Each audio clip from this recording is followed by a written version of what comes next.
This conference will now be recorded. Okay, here I'm trying to say for name. Look at this for name, and I'll go to this method explanation here. This throws class not found exception. You can see that. So majority APIs, if you found any method of Java's own, it's not like any third party person or you written kind of thing. The method which is originally given by Java, I mean to say, if any such method has a throws declaration, understand this fellow is a checked exception. I'm clicking this. Now you can see this one.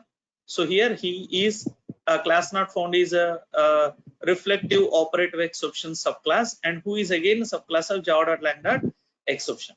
Now you can ask me why that fellow number format exception and other people when we have called haven't forced us to be caught. Let's see this number format exception in Java. So if you see, I will go to Oracle number format exception, Java docs, and here you can see this fellow.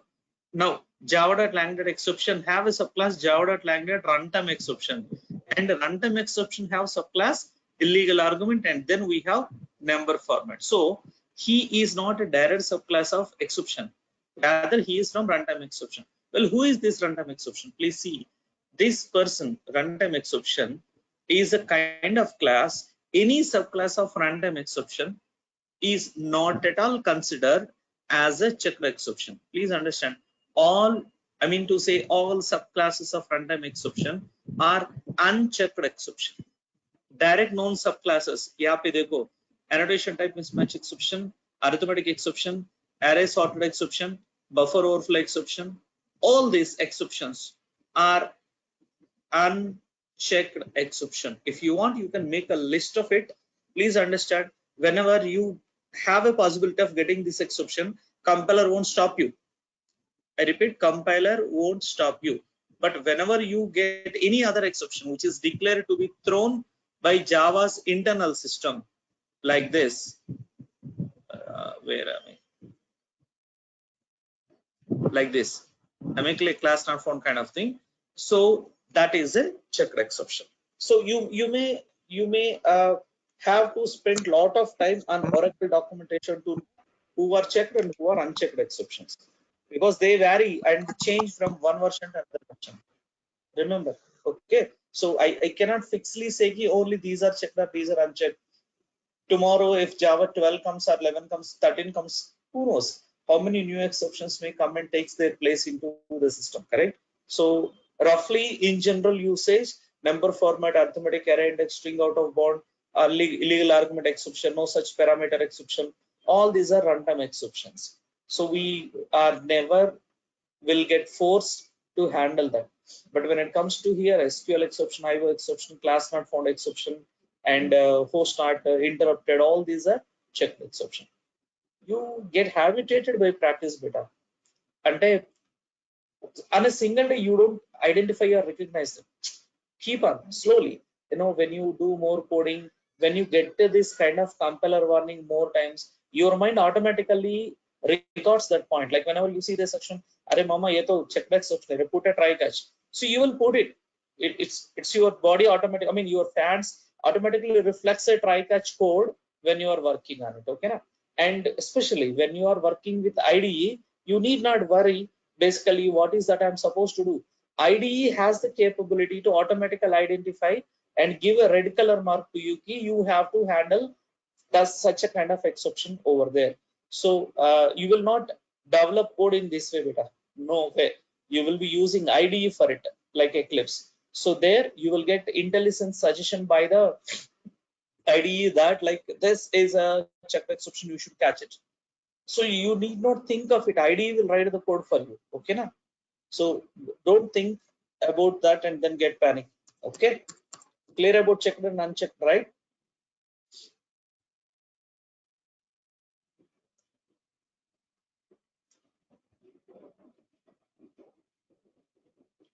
Now here I control S. I'll close this one, by the way. Now I will try to open today's morning open exception test.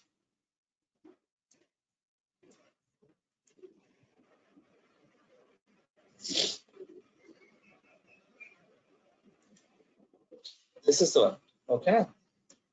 Let us slightly change this code and then make it very simple so that I can explain you so much about other points. So here is the try what I have given, and here is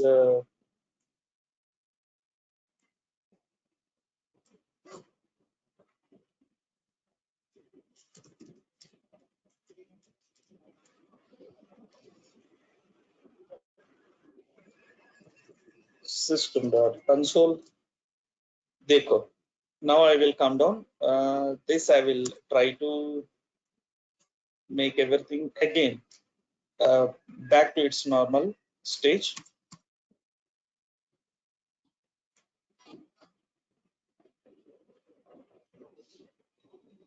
This I'll keep as it is, okay, and the finally part also I'll keep as it is. Well, this is what my complete piece of code, and here also I'll try to remove this try and this catch part. Well, if you want, you can keep it, by the way. Okay, let it be. Now here my intention is, what the main intention is, what if you are developing this as a very big class where you have nearly 20-30 kind of methods, and everywhere you have to have this kind of tries, catches everywhere. Okay, so what if you wanted to handle all of them at a single place? Well, you can do like this. Okay, you have a class called what do you call this, mycalc exception, and this mycalc exception, you can say you make it as a checked exception by simply saying extends exception. Now, please understand, because you are extending exception, you are a checked exception because extending exception class directly. Remember this point. Now you are a checked exception because you are extending checked exception. You are a kind of a class who is a checked exception. Okay. Now I'll just come down here. I will try to I'll try to write my constructor public my calc exception. In this constructor, I just wanted to get, like, my intention is wherever you get any error, you pass this error to this fellow, let him handle. So here I am having a function public void handle exception, and he will have code to handle all such kind of exceptions, thinking that, assuming that. So in such case, to this mycalc.exception, I will try to pass uh, exception e as an object, and then here I will try to call handle exception method, and to him I will supply e dot toString. That's it. So you please try to understand. Okay, this is what I am passing e dot toString, and here you could actually show something went wrong and then kind of stuff based on the exception. Okay, so here what I'm trying to do is, if this handle exception is getting e dot toString, that means a string input. So here I will say a string err msg, error message. So if this I'm handling err msg dot equals, or I could say, I'm sorry, dot contains something. Yes, Pranali. Yeah.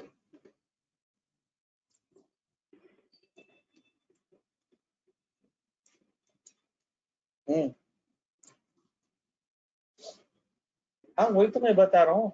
तो last वाला call में बंदे को मिला था 6,800 as an EMI. तो next में वो भेज रहा था 21,000 एज एन ईएमआई सेव के लिए। हाँ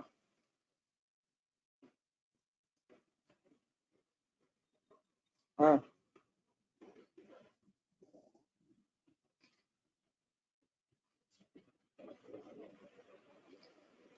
वो मैंने अक्षय को भी बताया था यार, ये एनालिसिस करके। वो बोलता है कि ऐसे कैसे गए यूआई से, क्योंकि यूआई उन्होंने डेवलप किया, हमने थोड़ी डेवलप किया है। पिक्सल 6 वाले। हाँ तो no you can not tell this to Shola. Shola क्या बोलेगी, यूआई तुम्हारा बंदा है, मेरा बंदा नहीं है ना। So as per to TCL, please understand, as per to TCL, Pixel 6 is not like Snapper. They think Pixel 6 is also a part of Chocota and Builders. That means हाँ तो इसलिए so UI में कुछ गड़बड़ हो गया, UI web वाला UI में it is our responsibility. अगर Android UI में गड़बड़ हो गया तो Snapper को लेके गला पकड़ते हैं वो लोग। तो अभी क्या है, ये हमारे सर पे है। तो अक्षय का रीजन चाहिए मुझे, मतलब it is not you who is suppose to tell कि ये हुआ, ये तो हुआ मेरे को पता है, लेकिन why it has happened, why 21,000 EMI have come from the customer whereas it is supposed to be only 6,000, so that Akshay have to give me an answer। तो उसको हाँ तो ठीक है, क्यों आया वैसे यूआई से, उससे बोलो उन्होंने डेवलप किया था यूआई, हम थोड़ी डेवलप किया, उन्होंने, he is the developer. So ask him to give a reason to you and you send the same reason to me।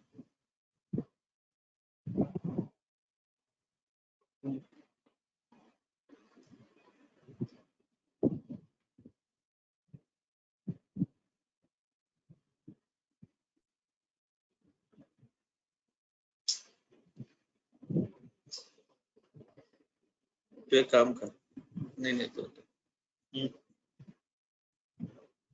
हम्म, हम्म।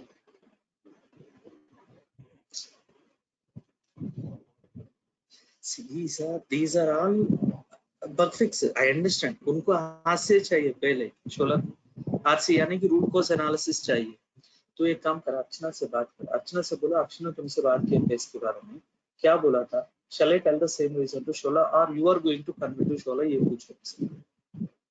अगर वो बोलेगी कि नहीं नहीं वो काम कर रहा है, मैं बता दूं शोला को, तो तू ठीक है, तू बता देना शोला को and I will keep quiet, बोल के शोला को अपडेट करना कि Archana spoke to the web guy and she will update. ठीक है, अपनी सर पे से बोझ, लाइक जैसे आप बोलते हैं ना एक्सेप्शंस में थ्रोस, वैसे प्रोपगेट कर दो अर्चना के सर पे, वो बोलेगी। ठीक है ठीक है, चलो ऐसा करो।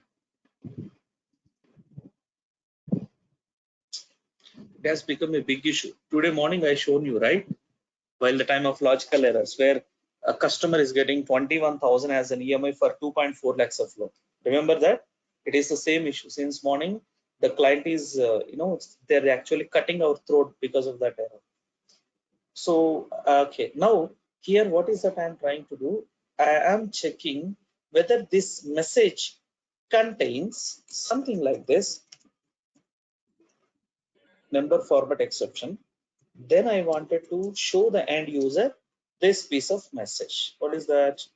Please apply proper input, Control X, and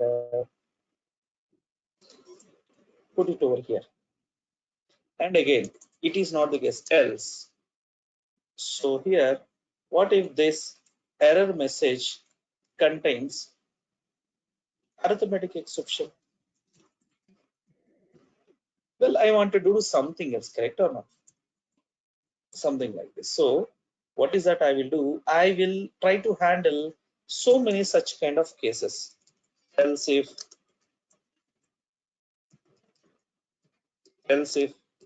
well, so many like that. And finally, I'll say else if not all the above, I will get a generic message. So here I'll try to put him, something went wrong, please try after some time kind of thing. Okay, now. So, well, what is that I'll do? Control C and will show him Control V. Here is the reason. Like reason भी नहीं बताना हमें. All you need is you need to supply the message. Here is the reason. Plus here a message. This you need to send. That's all. Whatever the message you have got here, right? This message you have to show. This is a brief reason. Okay. Now here I have one more system data out of Control X.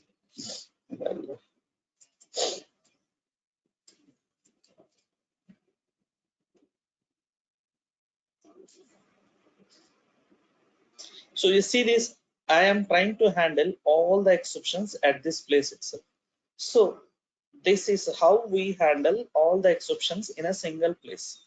Now this is what we call as user defined exception or custom exception, wherein you are trying to provide a single place for handling all such errors. Okay, bhaiya. Then what is that we do here? Am I clear? What is that we do here? So here I have to remove all these things. We need not worry about all this. Now what am I supposed to do? I will simply have to write piece of code to throw this particular custom exception. Now, because you are handling that. You see, you know one point. If you remember today morning, we told that any error can be caught by a catch of exception like this. Okay. Now observe carefully. So here I got exception. It could be number format. Am I clear?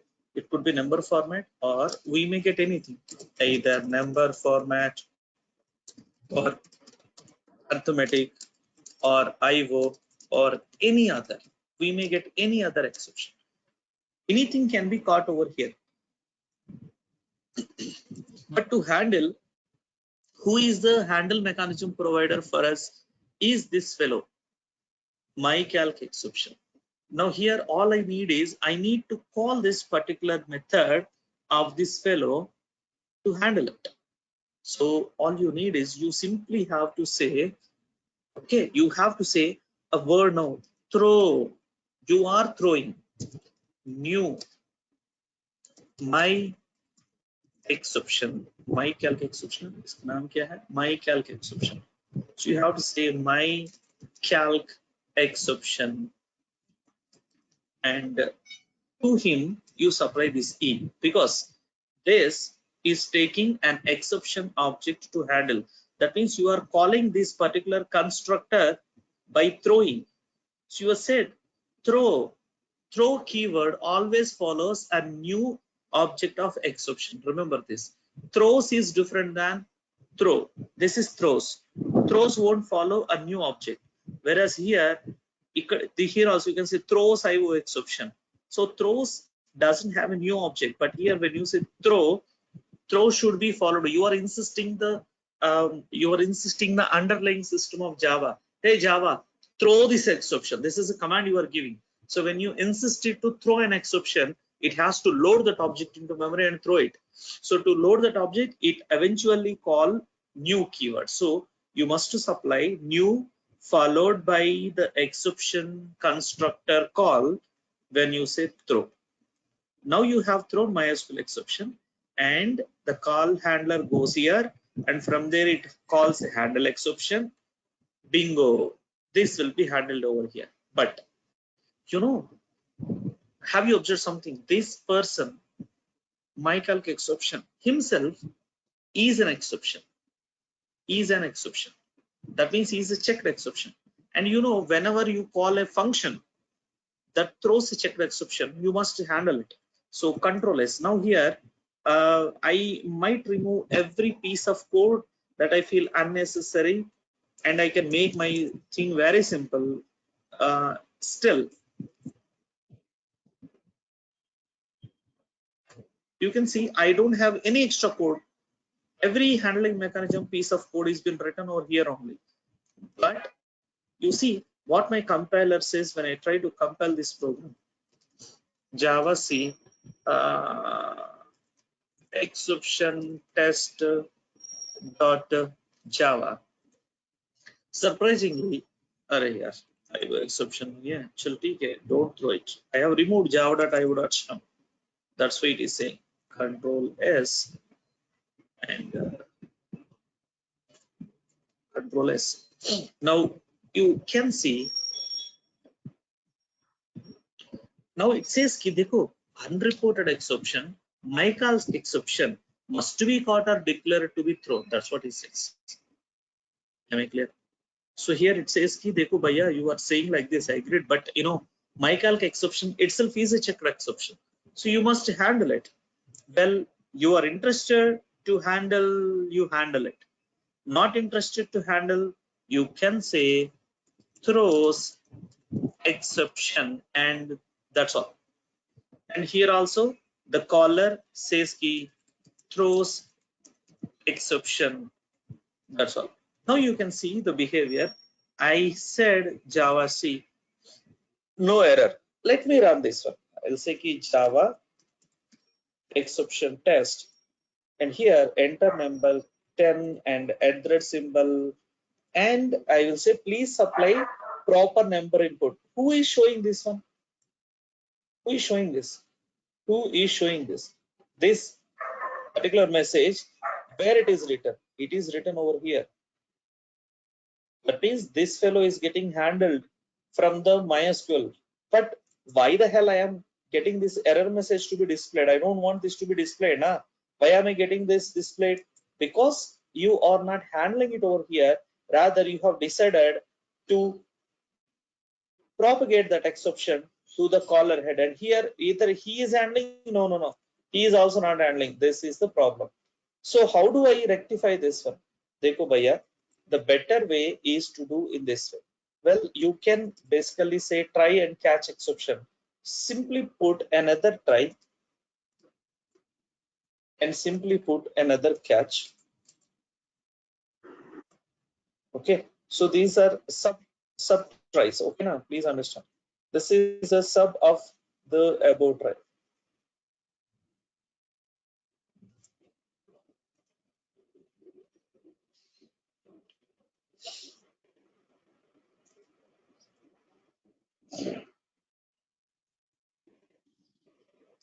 Now you see this here. You need to simply say catch my calc exception me, and you can keep quiet, or I mean you can simply keep quiet, no problem, or you basically can write any code here, whatever is interested or applicable, or you can call resumption, and you can also have a finally over here if you are interested. So here, I am not handling any kind of exceptions over here. It comes to me, I throw it to MySQL, my calc exception, and he handles it. This is one way. Control S and come down here. Now you say Java C, compile this program. Okay, CLS, and we'll say here um,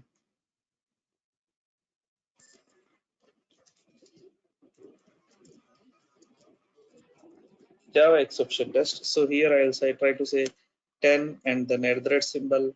You see, this is simple. Now the same thing, if I'm interested, as I told you here, I can write the code for resumption and all. Well, if you are interested, you could actually call divide method here in this code. It is good. You can write, no problem. So now if you try to recompile this program and try to run the program, now it behaves the way you want, like 10 and hash. It is again at 10 comma 0 and again asking 10 comma 2. See this one, now it is exactly behaving the same way, the way we have designed it in the first one, right or not? Now because I have written all the handling mechanism code at a single place, which is this one, my exception, you need not worry about writing this piece of code again and again and again. So here you in every method that you are writing, you can put 2 tries in the starting and 2 catches in the end, and finally with the necessary code where you need to close your objects and all that. Okay, I mean there is no restriction that you should not write finally. You can write like write necessary code to close relevant objects here in finally, or mandatory instructions, whatever if you need.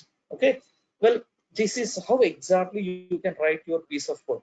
Writing try catch is mandatory, but if you are handling this mechanism in every method, what happens is after some time or some days or some months, client may come back and ask you, Bhaiya, can you change this message? then you are gone case. So how many places you are going to change? What if your project is really big and enterprise level project wherein you have nearly 600, 700 classes written, and every class it contains somewhere around 5 to 6 methods. 600 into 5 resulting in how many? 3000 methods. Are you bloody going to go and change these messages in every 3000 method? Right or wrong? So it is not suggested to repeat the code everywhere. And that too, what happens is many of the companies, they charge per line. So if you are writing unnecessary catch blocks and then same kind of messages everywhere in classes, the code will be rejected. The client will say it actually goes for a code review. The other company who reviews this code, third party companies, they review the code, come up with a standard mechanism saying that they are repeating the code.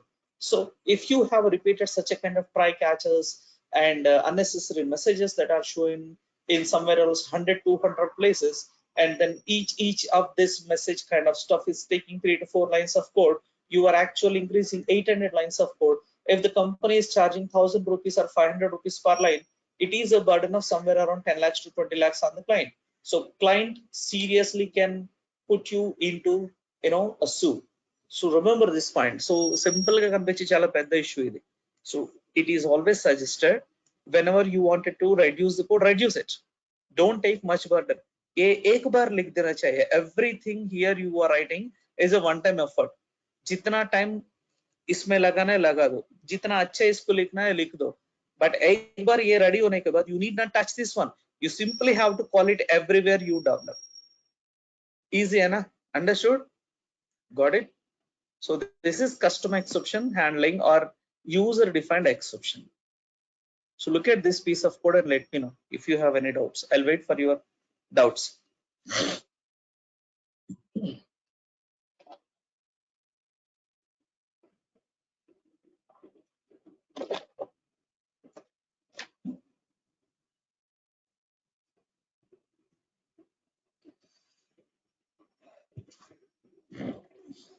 Understood, kids?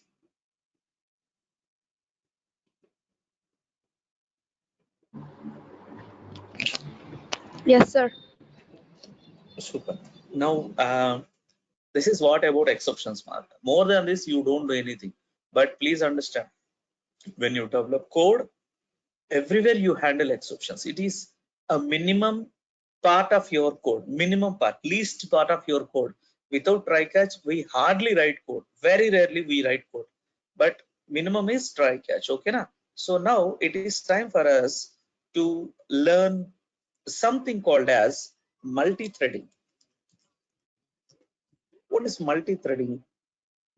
No, before I teach you this multi-threading related things, I just wanted to show you one fun example.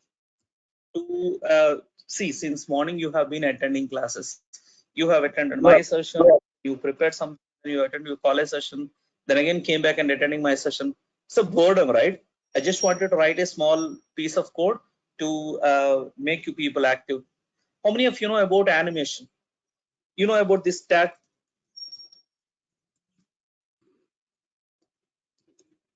How many of you know about this tag?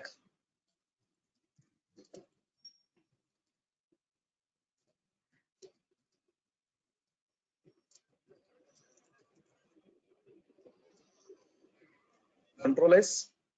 Well, I try to call this fellow some HTML file. Mercure.html. Great. So here is desktop Mercure. You can see this one on the top of my screen. Correct or not? Nice, na? Chal bagundi chudaniki. Now my question. How do I achieve this using code? My question is, how do I program Mercure tag? Have you ever thought of that? This can be achieved easily using Java.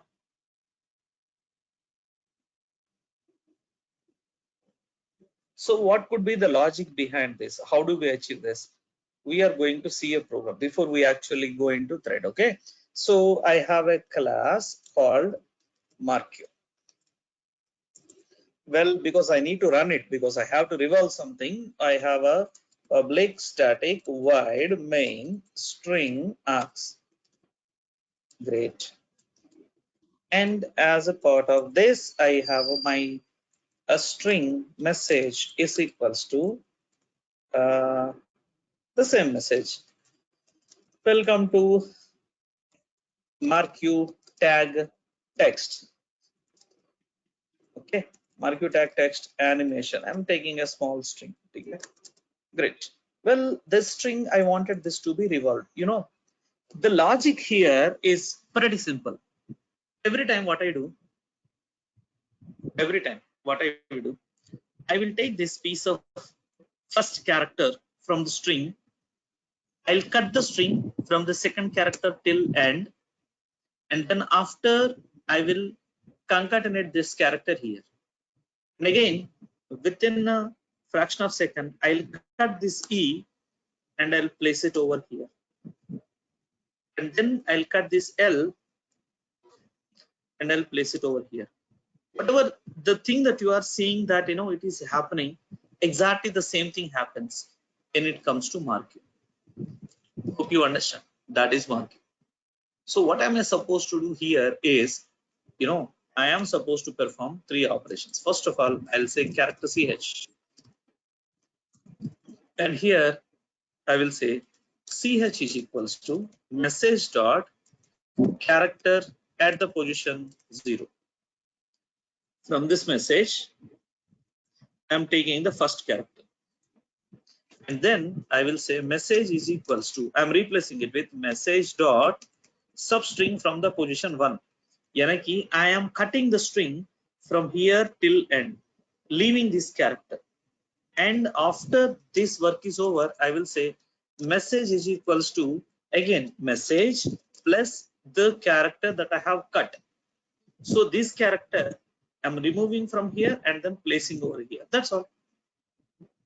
And once everything is done, okay, so I mean, before I start this task of cutting and then placing and then doing, I'll first will try to print this system.out.println this fellow message, and then I will go ahead and do this. Okay, idu okkari cheste sarpotada? No, it is supposed to continuously be done, then I get an effect of animation. So here all I need is a simple for loop which is of type infinite, and that's all. You know infinite loops, right? That's all. Control S and marque dot Java. Have you ever thought that this is a piece of code? But trust me, if you know Java string API, this is it. That's all. So shall we see whether we get it or not? Any line rasamoy? Line number 1 message, character 2, 3, 4, 5, 6, 7. 7 lines of code. Chudam. Ramgad edo cheppada avutado. Okay, Java C marq.java. Char is a small, I should see primitive, or else I should see character. There you go. CLS compile open. Say Java marq. Are you ready for the animation? You could actually see that, but you cannot. But you cannot see that. You see only one time. Why the hell it has only one time? This system.out.println is outside of the for loop, man. It is supposed to be continuously happen. Then only you can see this animation, right? So isko leke jao bhai, yahan pe dal do. Control S. And now you recompile Mr. MarQ and run Mr. MarQ. You cannot see the animation, but it is happening. Nah, itla kaadu. Mem chudal animation. Then I'll show you. Now I will tell you why we use thread. Now this is a process which is running, and this undergoing process, which is controlled by processor, if you wanted to control this processor, process which is under execution, we bring threads into picture. Now I am coming to the point why we are going for threads, because when a process is under execution in the control of a processor, if you still wanted to control it the way you want programmatically, we have a thread API mechanism. So I am using one of such mechanism. After doing this cut and then printing this message, I will simply give a slight break here. Try, catch,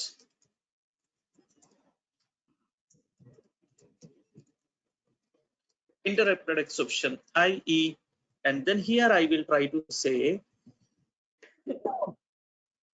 thread dot current thread. Don't ask me what is this. I am going to teach you this in a while. Dot sleep for 200 milliseconds.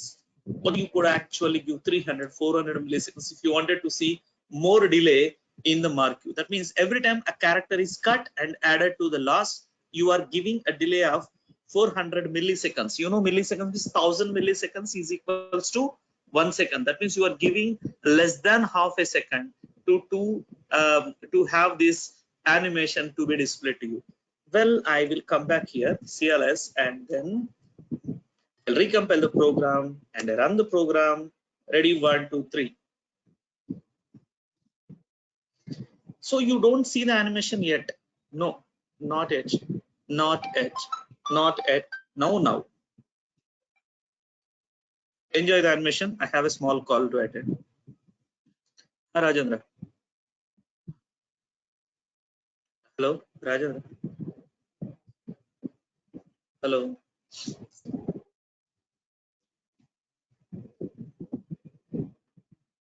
Wait a minute, guys. So bond animation. Basically, if you try to print it on the same line, you actually get the marquee effect. But we are printing in different lines, you are not unable to get the marquee effect. But this is what exactly it will do.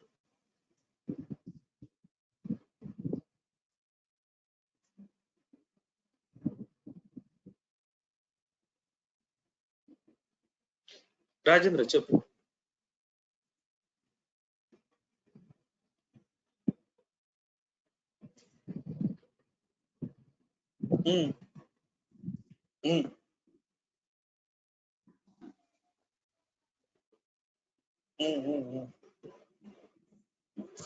అవును అవును అవును అవును లేదు. అప్పుడు నువ్వేం చేయాలంటే యూఐకి return పంపిస్తావు చూడు values. నువ్వు యూఐకి రిటర్న్ పంపించే వాల్యూస్ లో మనము we will send the obligation amount if I'm not mistaken, or we are sending or not చూసుకో. లేకపోతే మనం 0 అని మాన్యువల్ గా ఇప్పుడు పంపిద్దాం ఇక్కడి నుంచి. In such a kind of VM0 call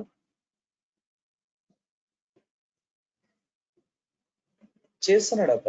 వాడు అప్లికేషన్ పంపిస్తున్నాడు కదా యూఐ నుంచి. అప్పుడు మనం చేంజ్ చేయాలి. అక్కడ కూడా ఇఫ్ కండిషన్ పెట్టుకొని చేంజ్ చేయాలి.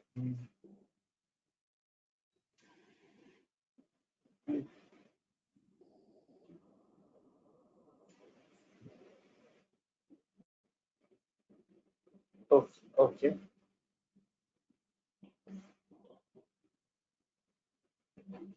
అదేంటది?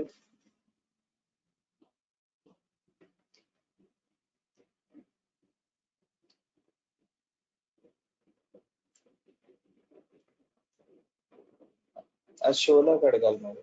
షోలానే అడగాలి, అర్చనాన్ని కూడా కాదు, షోలోనే అడగాలి కరెక్ట్ అంటే. నిన్నంతా పిఎల్ రేట్ వాళ్ళతో డిస్కస్ చేస్తున్నాం దీని గురించి, అప్లికేషన్స్ పంపించాలా వద్దా దీని గురించి.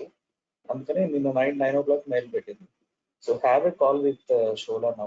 అమ్మాయికి ఎక్స్ప్లెయిన్ చేయి ఇట్లా వస్తుంది షోలా ఏం చేయమంటావు. ఒకసారి అడిగి తప్పలేదు. ట్రై అయితే చెయ్యి, అప్లికేషన్ మార్చి చూడు ఈఎంఐ అమౌంట్ లో, అప్పుడు చూద్దాం.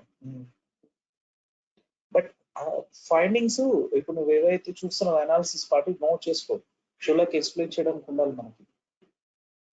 వీడికి ఇప్పుడు 21,000 ఎందుకు వచ్చింది, ఇందాక 9,000 ఎందుకు వచ్చింది, ఇది మనం ఎక్స్ప్లెయిన్ చేయాలా.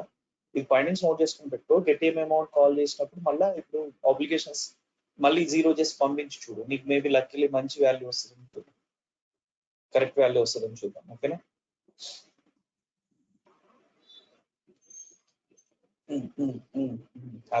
Correct, right.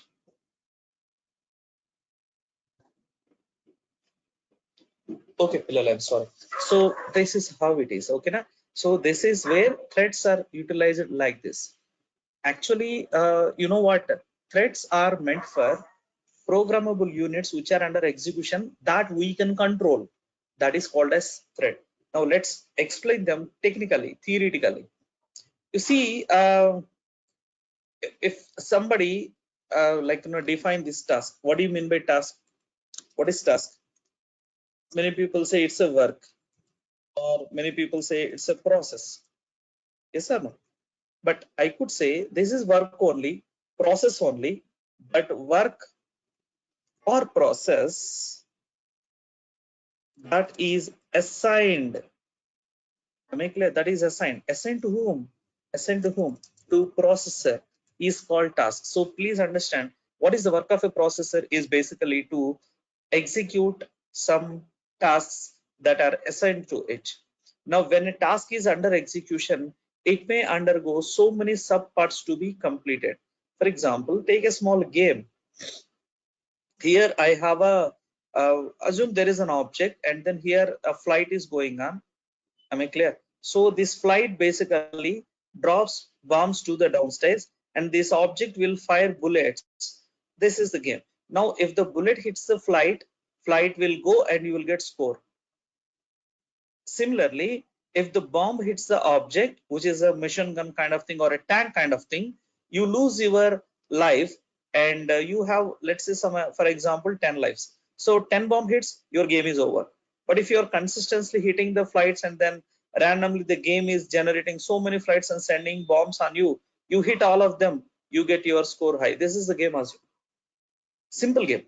Okay, so to have this game executed, you know how many kind of programming snippets you may have to write. Like, there are so many things, so many functions which runs when you are running this game parallelly.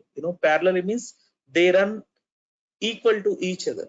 So for example, create object, this is first task. Create flight. Okay, second task, move object. Third task, move flight. Fourth task, and again calculate x comma y position of flight. Again calculate x comma y position of this fellow tank. Assume, thinking that that's a military tank, military bombing tank. Am I clear? Okay, fire a bomb, and fire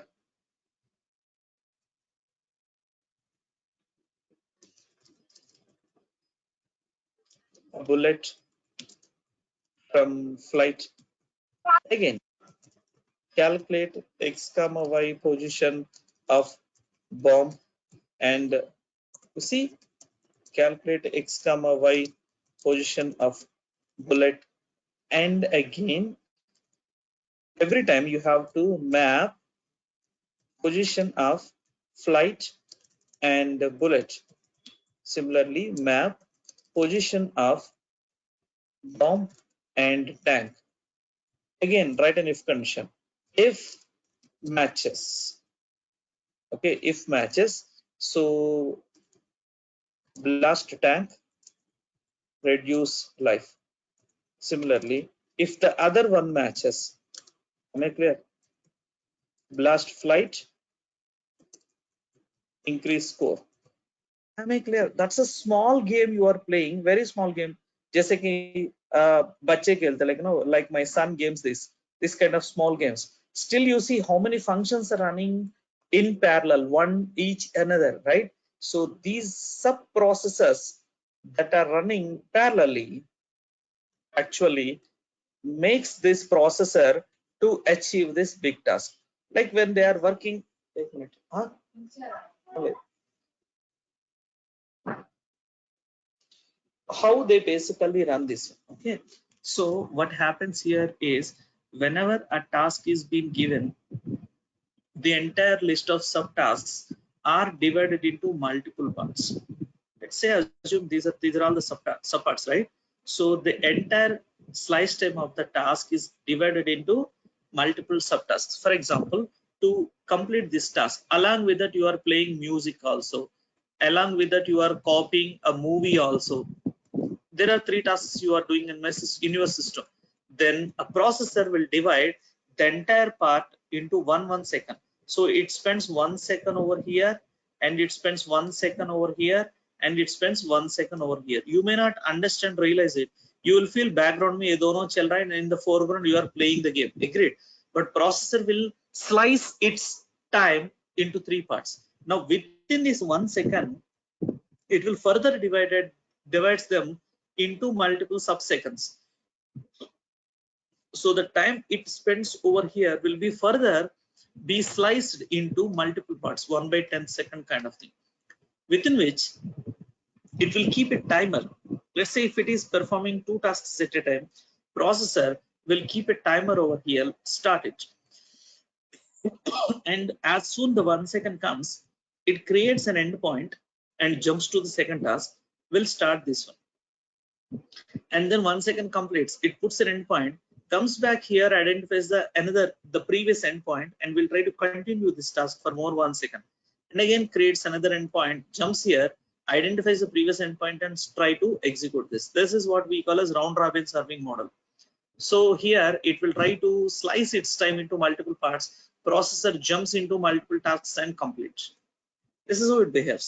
Now within this single task, which is a game assume, again further it will slice into multiple and again put timers and will try to run them parallelly. That is how exactly a game or a sub process be executed by a processor. If this kind of behavior is not shown, అడేదో ఒక bomb వేస్తాడు, అది వస్తా ఉంటది, ఈ tank move అయిపోతుంది, bomb Bombay tank ఇదేం game నా బోందా. You see, you cannot develop such a kind of game. So things have to run in parallel, then only you can actually develop a game. So for these subtasks that are running in parallel, in order to complete a big task, or is called a thread. So thread is nothing but a least slice time of a CPU. What do you mean by that? In case if this 1/10 second, if there are 2 tasks running, assume, again I will cut it into 2 parts, and then within this the processor will try to perform these 2 tasks again in parallel. So such a kind of behavior of processor where it slices itself into multiple small pieces, then the least slice time of CPU utilization process is called thread. What do you mean by least? That means more than that the processor cannot divide itself, less than the time, so not more than, least to that processor cannot divide its time. Then that single process which is taking a least, I mean the least time of the CPU is said to be a thread. So this is there already in operating system. Then why the hell Java is highlighting it? Well, what if I can control it? That is what Java says. Basically, when these threads are under the control of operating system, they're actually under the control of operating system. What if you wanted to do it in a way that you wanted to pass it, you wanted to run it, you wanted to prioritize one thread, you wanted to give low priority to another thread, you wanted to complete one thread in the foreground, and you wanted to push one thread to the background? Such kind of things are achieved by multi-threaded programming in Java. Am I clear? So please try to understand, threads are not new. Threads are there since decades. The only thing what we are doing, what is that we are doing in Java is we are getting a capability to control them. That is the thing. So we control threads here. We are not creating threads. Please don't think that threads are a new concept that is very much bought by Java only. No. Thread controlling behavior or mechanism is introduced first time ever by Java. It's not threads are not introduced. No, threads are introduced long back, but no one could control it till Java comes into picture. Ki dekho, this is an API through which I control it. So that's a speciality which makes Java so powerful.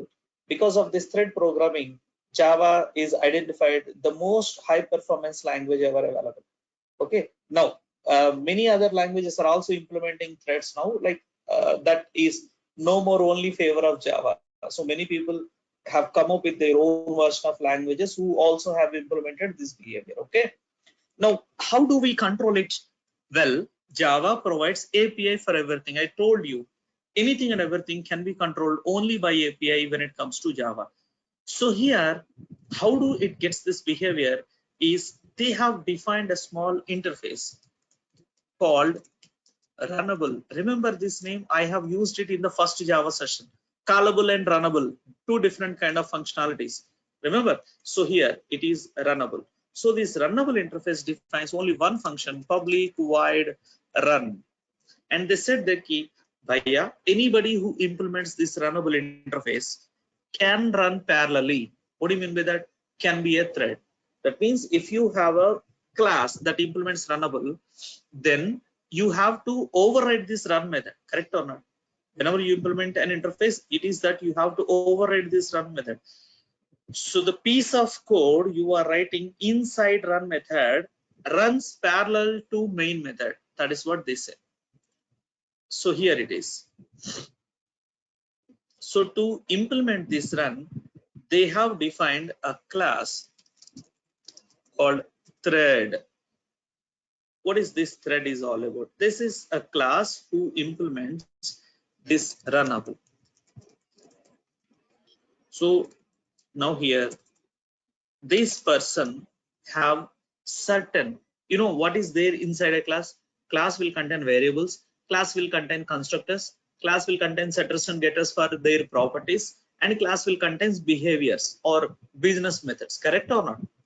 So thread class also have all this stuff. It has got properties, it has got constructors, it has got setters and getters, and finally it has got business methods, which we will call and use. So see the properties what they have. It has got a thing, private string name. So which actually tells what is the name, am I clear, of the thread. You can give a name to the thread so that at runtime you can identify it, stop it, start it, control it, make it to sleep. You can do anything by using its name. Okay. Now, give me a second. I'm drinking water.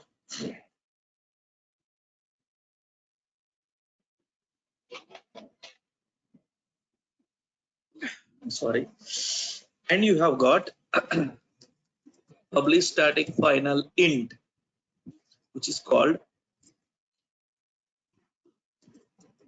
min underscore priority, which is equals to 1. Oh shit, yeah. I put tab. Na system lo tab type cheste ఎందుకో ఇది వెళ్ళిపోతుంది. Let me write it over here.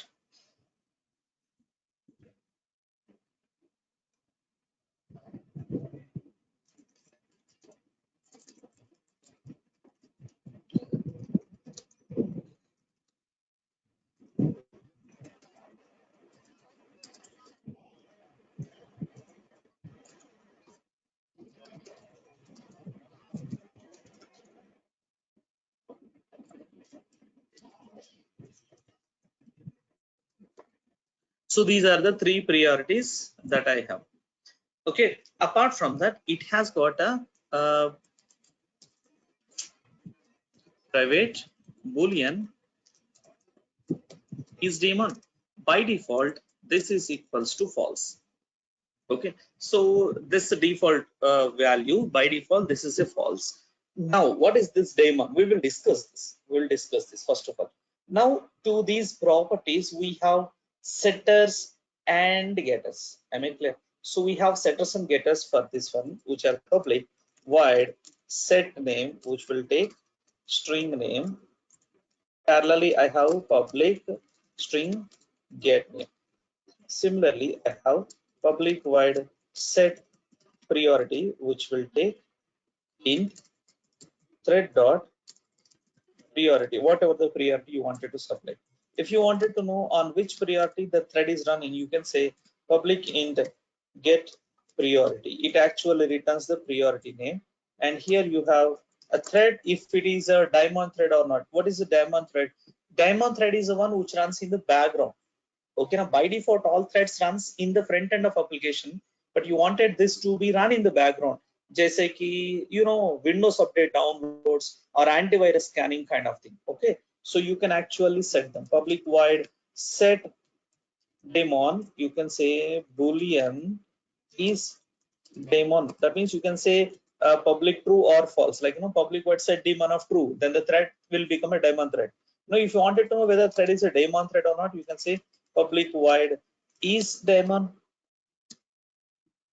so it returns either true or false. Okay, so apart from that, you have a static method, public static. The return type is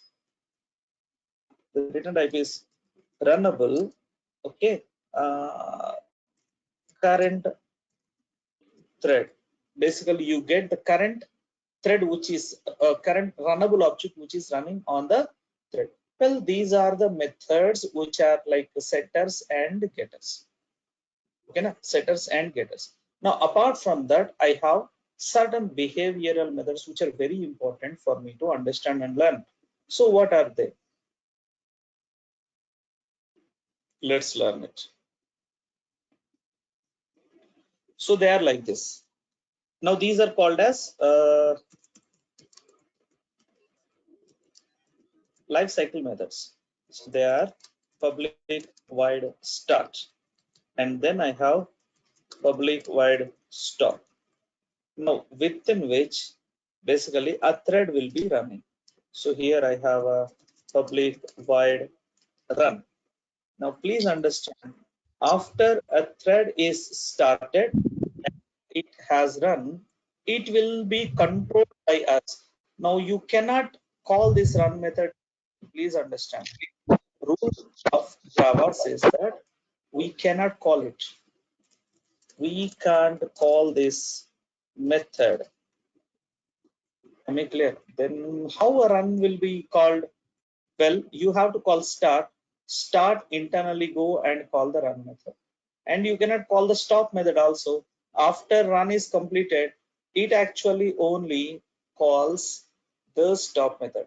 But after a thread has run and before it calls stop, we actually can control it using these functionalities. So we will see the controlling functionalities of the thread.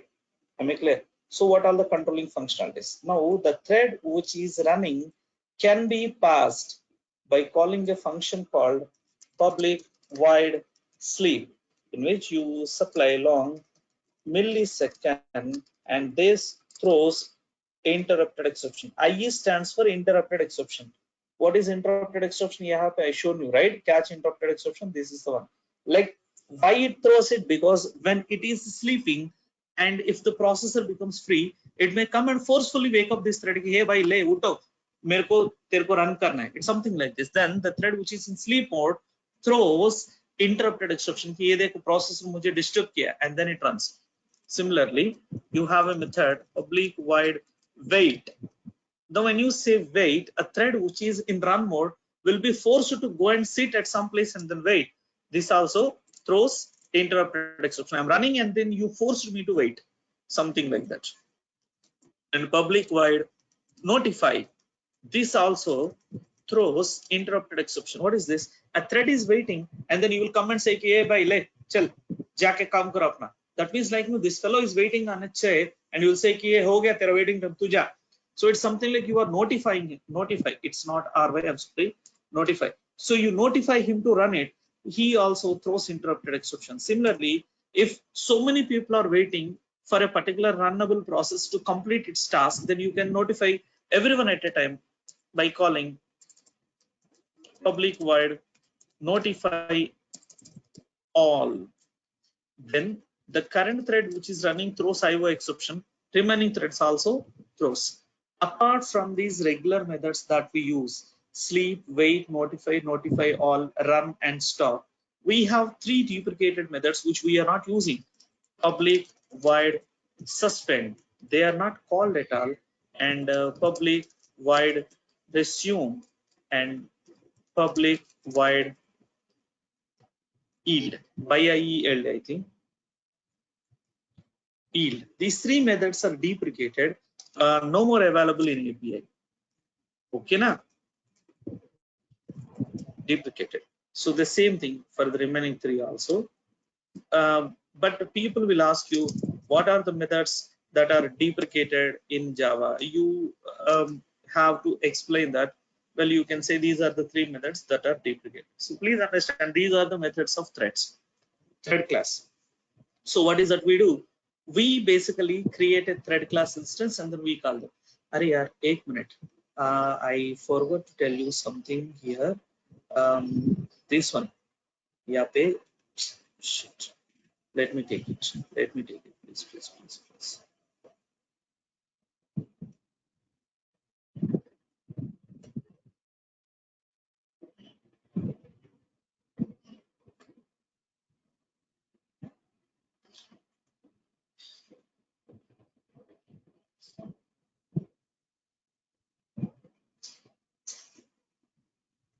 These are the constructors I have. I forgot to tell you the constructors. There are two different kind of constructors we use. There are more, but we use regularly two. Public thread, which will take runnable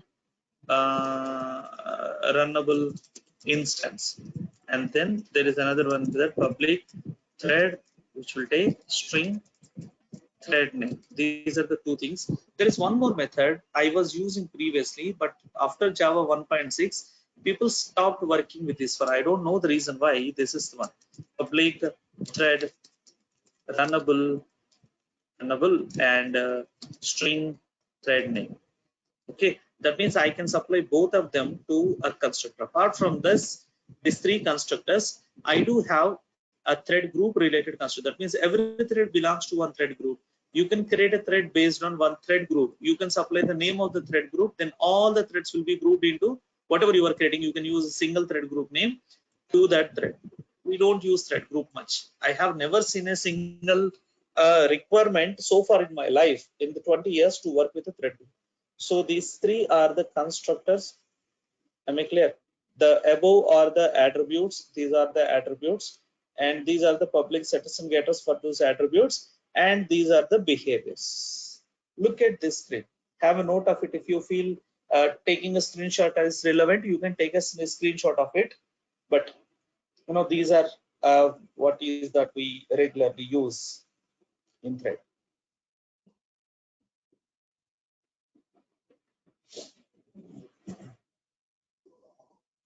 Understood, right? Clear?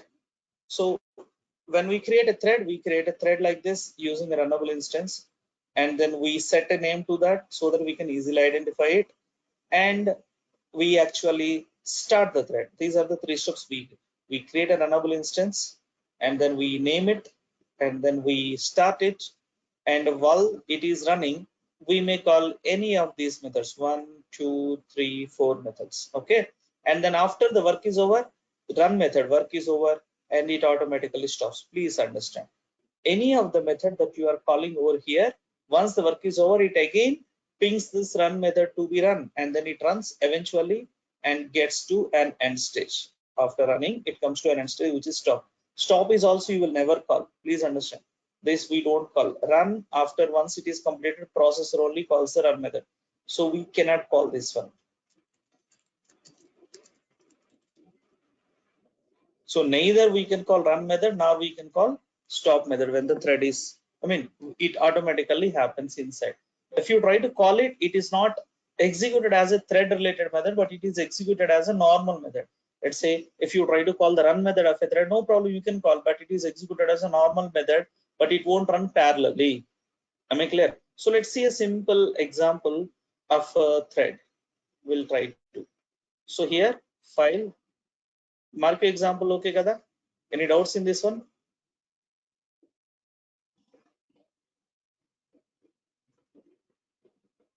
No? Okay. I'm taking a new example. So I have a class called, we call this my thread implements runnable. Now here I said I am implementing runnable. I would have @override public void run. This is the method I have to implement. I'll write some code inside this. Okay. So here I'm trying to call it. I have a class called thread test. So this thread test would contain public static void main string args. As I told you, what is a thread process? A process that runs parallelly along with the other process. This is what we said. So what is that I will try to do here is I will run this piece of code. Will try to print some numbers, and as a part of this also here we try to call multiple threads on run method and print numbers. That means main also will try to print numbers. Basically, it will try to call multiple threads and run, and it itself try to print numbers. Okay, print numbers itself. This is what I wanted to do as a part of the main function. Let's see whether I can achieve this or not. That means I wanted these multiple threads are running and printing these numbers parallelly. Along with that, I just wanted to see whether myself also can print or not. That means main running in parallel with run, and similarly run is getting called by multiple processes at a time. That means one method is being called by multiple people, and the caller of this run method multiple times is also calling himself parallelly. So let's see whether this can happen or not. So inside of this, I would like to say for int I is equals to 1, I less than or is equals to, let's say some 100 kind of thing, I plus plus. Well, here in this I wanted to print this number. I'll say system.out.println, but ever print just now I need to know. So here I'll try to take a string message tname is equals to thread dot current thread dot get name. You see what is that happening is when you try to call this thread dot current thread method, the last one here you are seeing, right? So this one we regularly use. When you call thread dot current thread, it actually returns you the runnable instance object which is running on the thread, and using this one, a runnable object, you will call get name method which will return you the name of the thread that you have set by calling set name. Okay, so my intention is to print the thread name here saying tname plus, and I wanted to say this thread is printing so and so number, which is I. Simple. So the thread could be anything, thread name could be anything. So here instead of saying like this, you could actually say this part over here. Thread dot current thread dot get name is printing so and so. So I can get rid of declaring one variable. And then after printing this one, I just wanted to give a slight small break so that other thread will come and then take the control. I will go to sleep mode, the second thread will come, run it, and again second thread also go to sleep mode, third thread will come and then print, something like this. So here I will say the try catch exception E, and here I will say again thread dot current thread dot sleep for a small period of some 300 milliseconds. So immediately the moment when it goes to sleep, other thread will come, prints one number, it will also go to sleep mode, third thread will come, print, meanwhile the first thread wakes up.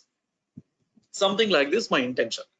Okay now, and this is what I will do as a part of this. Now here my intention here is to create multiple threads to run this runnable interface. So here I'll say my thread empty is equals to new my thread. What is my thread? Please try to understand.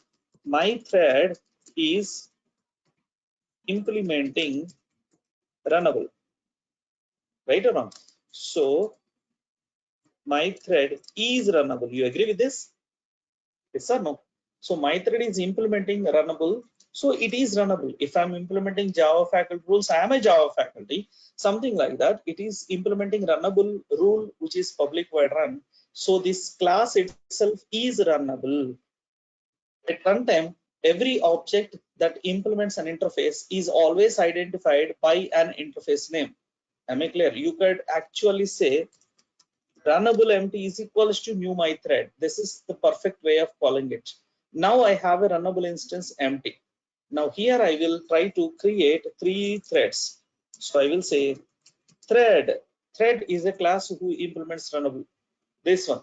So I will try to create a thread on the runnable object that I have implemented run method, and I will start this thread. And then it will go and check the runnable interface that is available and will try to call the run method. This is how we run threads. Okay. So here I will say thread T1 is equals to new thread of empty. So I am trying to create a thread using this runnable interface. And then here I will say empty dot set name. I'm trying to set one name so that I can identify at runtime. First thread. This is the name I have set. Okay. And I will say empty dot start. Similarly, I'll try to take one more thread. Control C, Control V, Control V. So T1. So I'm sorry, here it's not empty. I need to say. I'm supposed to say T1. My mistake. Sorry about it. So it is the T1 I need to start, right? So here also I will say thread T2 is equals to new thread on again empty on the same runnable object, because I wanted to run the same run method by multiple people at a time parallelly.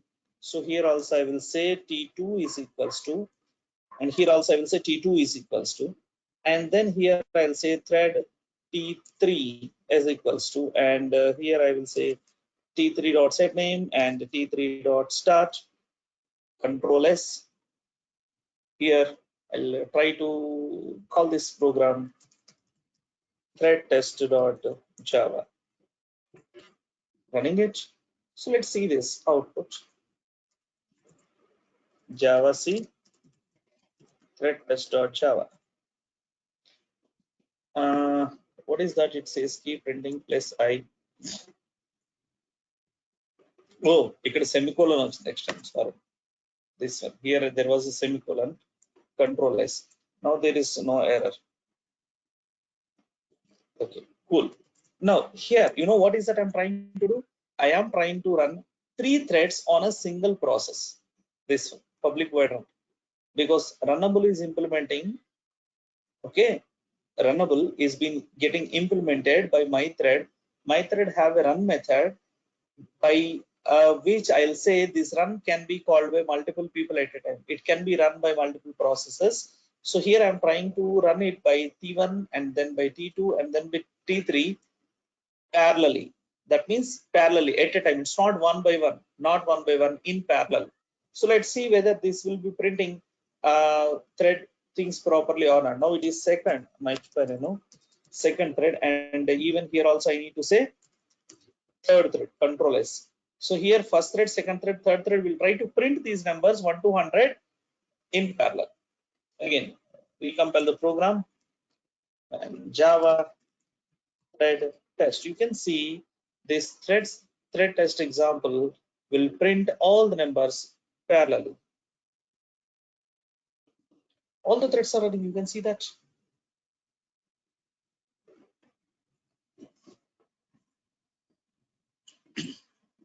If it is not run method, from the main method, if you call it and then below you try to call it again, one thread will print 1 to 100, then the second thread will print, and then third thread will print.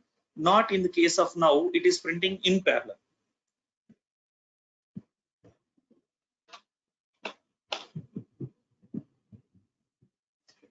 Understood, guys? So this is the facility we get. Assume in your program also there is a method and you wanted that method to be called by many number of people at a time. Then you go for multi-threading. Similarly, if you wanted 2 different methods to run parallelly also, let's say here, this is what I'm saying. Here also, print numbers itself. E part manam inka cheyale kada. Now I'll try to do that. Let's say I'll try to take out this for loop again. Control C and then put it over here. Control. Now you see this program. I have this for loop also, running in main method. So thread.current thread.getName will return you main. Okay, so you can see main itself is a thread. I didn't say that. I'm not saying here main or any name, but in the output you actually can see main is printing. That means main itself is a thread in Java. How it is possible, Ram? Yeah, come on, you need to understand. Control comes to main first, and then from here control can jump here, run that process, and then come back to main. So till the process comes back, main is still in run mode. That means a method which is running and still allowing other methods to run parallel to that is nothing but a thread.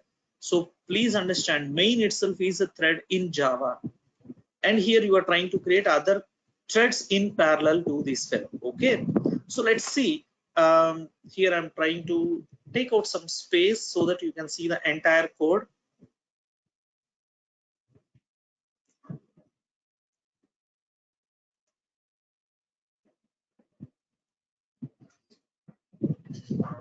Right, so I'm taking out the space so that you can see the entire code in a single screen. Control S, and now if I try to recompile this program and run the program, you can see main is also coming into picture. Main printing, main printing, main printing. So I have never like created runnable or anything into that, but main itself is a thread. So he is also running in parallel to other printing. So you can see all the 4 people, thread 1, thread 2, thread 3, and the main is printing these numbers in parallel. Got it?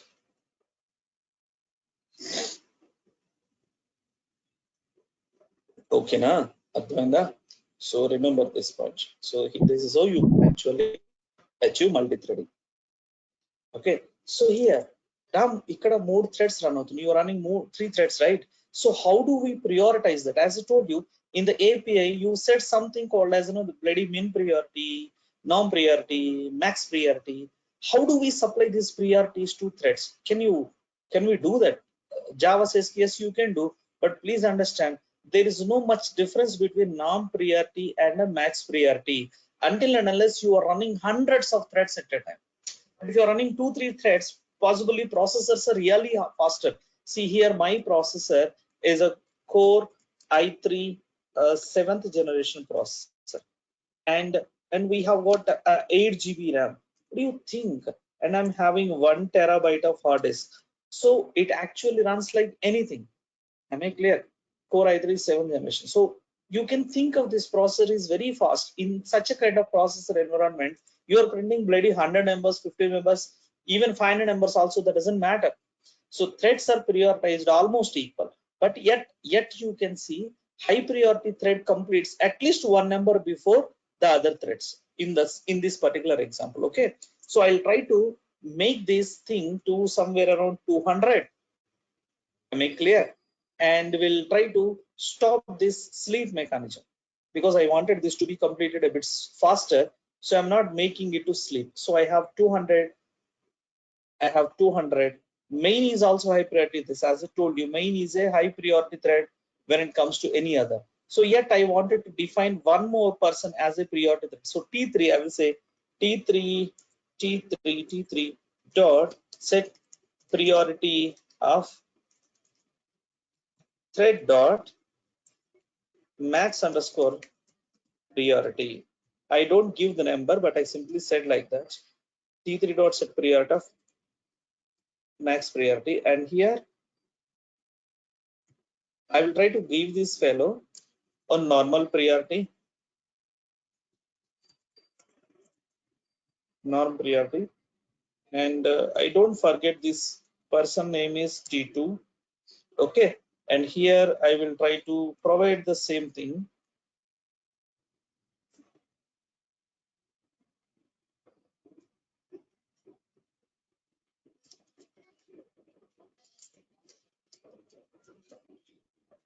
And I will set T1 dot set priority of, I will give min priority to him. Anyhow, main is a high priority thread. So here I wanted to comment this piece of code to avoid any disturbance to these 3 threads which are running on priority basis. So here I am supplying priority to these 3 threads. Okay, 1 minute guys, 1 minute. Rajendra.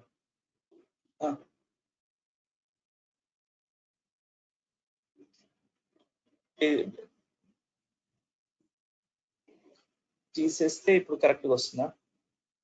హడప్ రోలో కూడా బాగానే వస్తుందా? అదే హడప్ rules అది బాగానే వస్తుంది కదా? Okay super.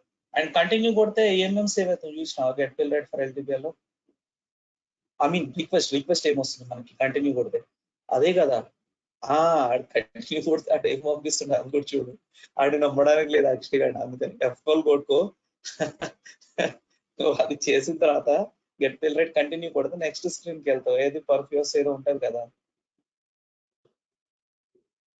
Save చేసిన తర్వాత, అక్కడ నీకు రిక్వెస్ట్ ఏమొస్తుందో ఒకసారి చూసుకో.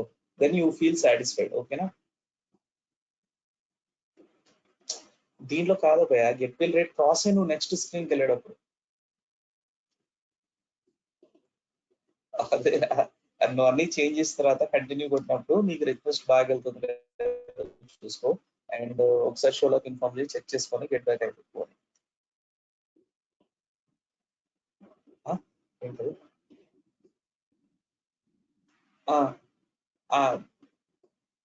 సేవ్ పార్ట్ కదా, ఆ ఇన్పుట్ లో అన్ని ప్రాపర్ వస్తున్నాయి లేదు చూసుకో. And once you check it, tell షోలాకి కాల్ చేసి షోలో డిప్లాయ్ చేసాము, ఇట్లా చేసాము, ఇందులో కూడా అందుకని డిలే అయింది. సో చెక్ ఎలా ఉందో ఒకసారి చెక్ చేసుకొని చెప్తాను. సరేనా? నాది ఇంకొక 20-10 నిమిషాల్లో అయిపోతుంది సెషన్, 15 minutes లో. I probably will check it. నేను సెషన్ అయిపోతారా నేను చెక్ చేస్తాను. చెప్పాను చెప్పు ఒకసారి please.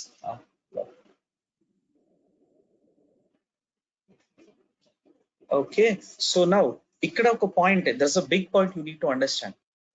Basically processor is a very busy person, so he is always busy with operating system related tasks, and then memory management, X, Y, Z, so many.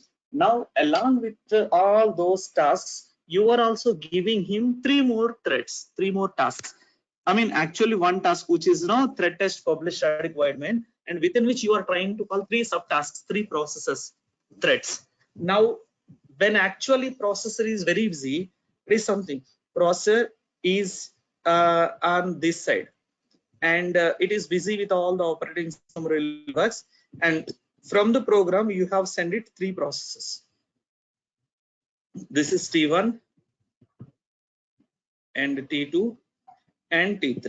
Then processor, after performing some task, it turns back, and when it turns back it will see 3 threads waiting for him.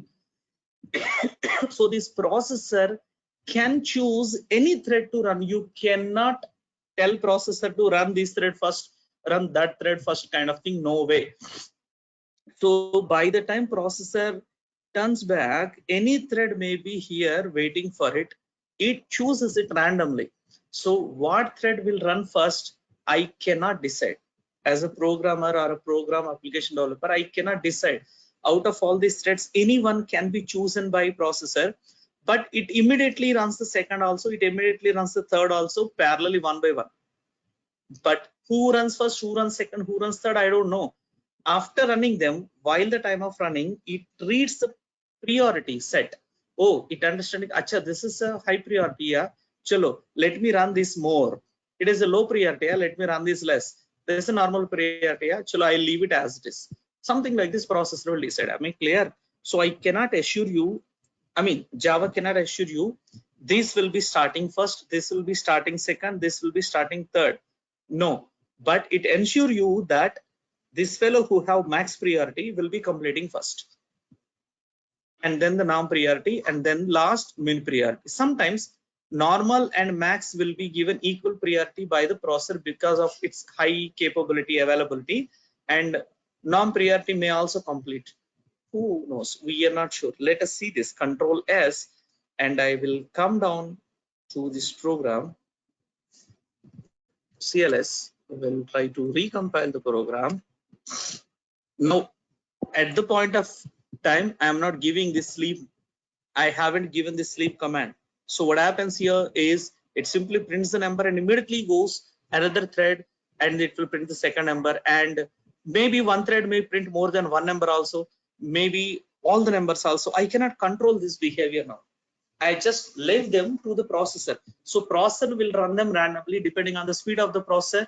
It may print 5 numbers, it may print 10 numbers, it may print 20 numbers.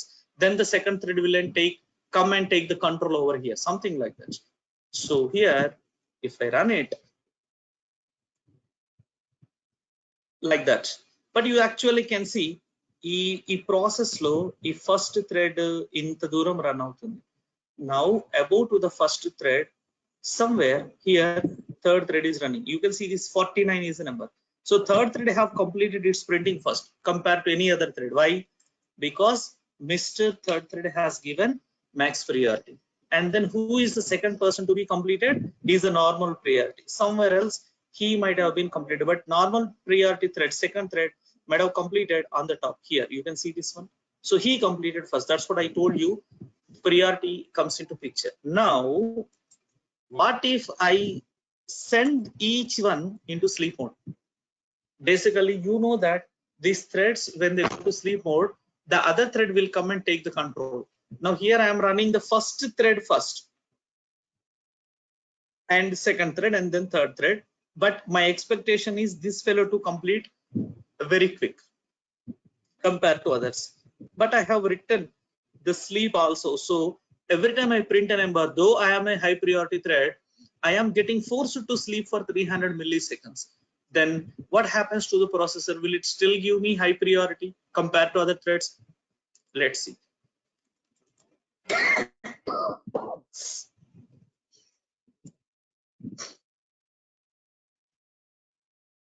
So it is printing. You may have to watch it for a while because I forgot that I am printing 200 numbers.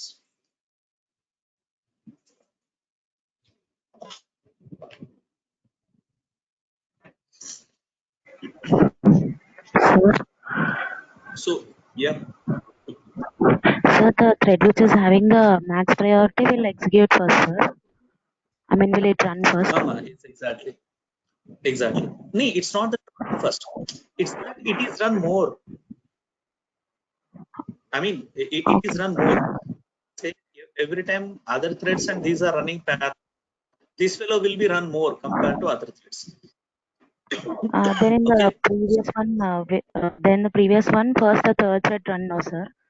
Then afterwards the second thread, the second one should run now, sir. Then after Yes, third, exactly. first But as run now, sir. understood, but what happens is, as I told you, when you are running this in a high end missions now, you seriously cannot identify the difference. But if you take a P1, P2, P3 kind of missions, have you ever worked on P3 mission? Pentium 3? No, sir. Older. No, P3, P4 missions are there before these high-end processors have come. Older systems. If you run this program now, you could seriously see the difference of priority when RAM is low, processor is low. When I was learning Java in 90, I was working on a Pentium 1 computer, 100 megahertz, mega, 100 megahertz processor with 12 MB as a RAM. Now think of us like, we could actually see how threats are happening. We could actually feel that. But now that high-end processors have come, now the Pentium Core i5 processor, i3 processor, they are thread-based basically. So the course itself is being defined in a way that they run thread. They support threads. Okay. Something like that. But I cannot actually control which thread have to run first. That is highly impossible. If you wanted only first thread to run and then the second thread run, then you can do something like this, beta. Yahan you could actually put this try sleep mode, right? This one in the main function.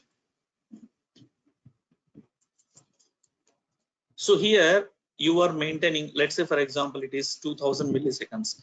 Then it will wait for 2 seconds before it actually go to the second one. But by the time that 200 numbers will be printed, because it is a high priority processor. High priority, high-end processor. Okay, understood now. So by the way, look at this output. I could see who have run. I seriously don't know. Come here. Thread have started, and then first thread have started, and finally third thread have started. Everyone is going to sleep mode, correct or not? But when printing Second number, you can see automatically after first thread, third is taken into high priority, and then second thread is been printed. The moment when it comes to the third revolution, third round, third thread have run one more time as a first thread, and then the first thread run, and finally the second thread. So slowly keep on going. Second thread will take more priority compared to first thread here. You can see this third, second, first, again third, second, first, again third, second, first. So somewhere else it alters the priority of calling processor and will call this thread based on the priority. Understood this behavior? Yes, Straight up sir. so from here it continuously runs same kind of priority, and in the last you can see high priority thread ends first, something like that again. So this is again under the control of processor, but it to a thread having a max priority. Now Okay, this is a kind of example which to understand the thread behaviors. But do you think that we develop these kind of examples in a real time? Basically not. Then what is that we develop from using threads? What kind of examples we develop? Why threads are actually meant for? We develop these things tomorrow. File. You understand this example, right, ma? I'm taking out this file new. So tomorrow we develop Book My Show. Everybody knows Book My Show? Yes or no? So I will let you, yeah, tomorrow we will develop this Book My Show. Second, we will develop bank application. You know what is bank application? In bank application, especially ECS, electronic check clearance system. And let's say, assume I am having a personal loan. I'm having a personal loan, in fact. So I give my checks to the bank vendor that every month on a certain amount of date, let's say on 5th or 6th after my salary has come, 5th or 8th or 10th or 12th are the dates what they ask. When we fill it and give, they automatically deduct that loan amount from our account electronically. This is called electronic check clearance. But when a check comes to the bank, assume you don't have enough funds in your bank, then the bank manager has the priority, has the authority to hold that check. Basically, banks don't like more checks to be bounced from their bank. It's a minus point of the bank in RBI. RBI will come and ask you why you are giving accounts to such a kind of like customers who are bouncing their checks. Checks are not supposed to be bounced. So what this fellow will do, the bank manager will hold the check till they have a time. Some banks have the closer time of 11:30. Till 11:30, if the funding is not coming, the check will be bounced. Some banks have the holding time till 3:30. So if still 3:30 the amount is not funded into the account, the check will be bounced, and then they will charge 450 as a bounce charges. That's a different story, but check will be bounced whoever have given. So we will implement this functionality. Let's say, for example, in our account we don't have money, and then a thread comes into picture. Automatically from the background a thread comes and try to deposit,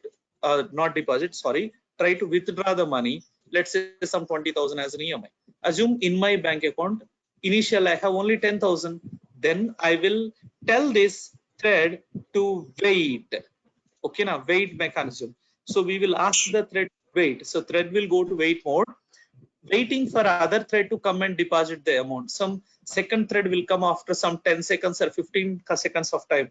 We think the 10 or 15 seconds are like 11:30 or 3:30 time elapse. Okay, then within that, the thread will come and then deposit the money and then notify the thread which is waiting. Hey bhaiya, hello, deposit kar diya, come on, take your check, and then check will be cleared.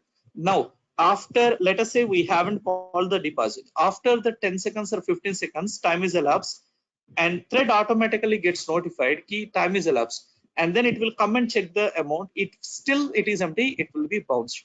So this functionality, real-time functionality, also we will implement.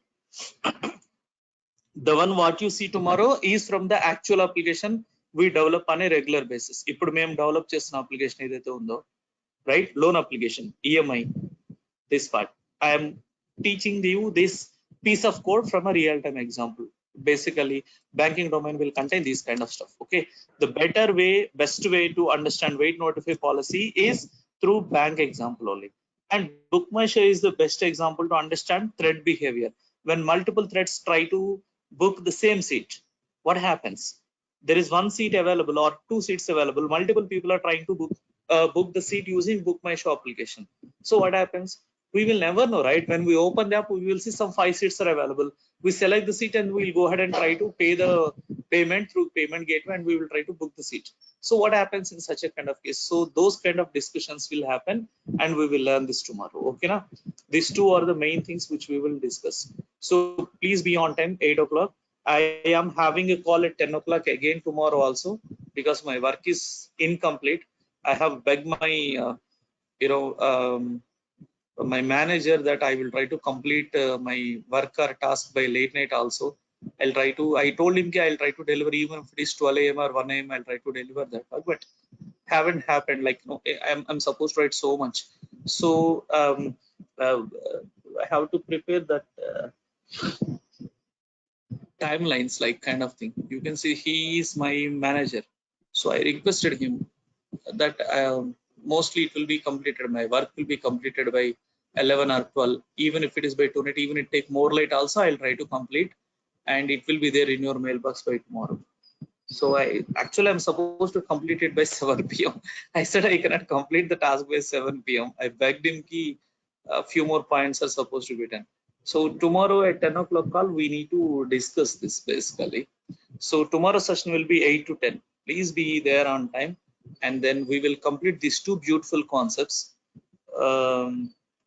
One is this BookMyShow example followed by bank application example. Tomorrow evening also I'll try to take the session wherein we will discuss and complete IO streams. If you feel like it is more overloading, we will have the session day after tomorrow. I mean, I'm not forcing you.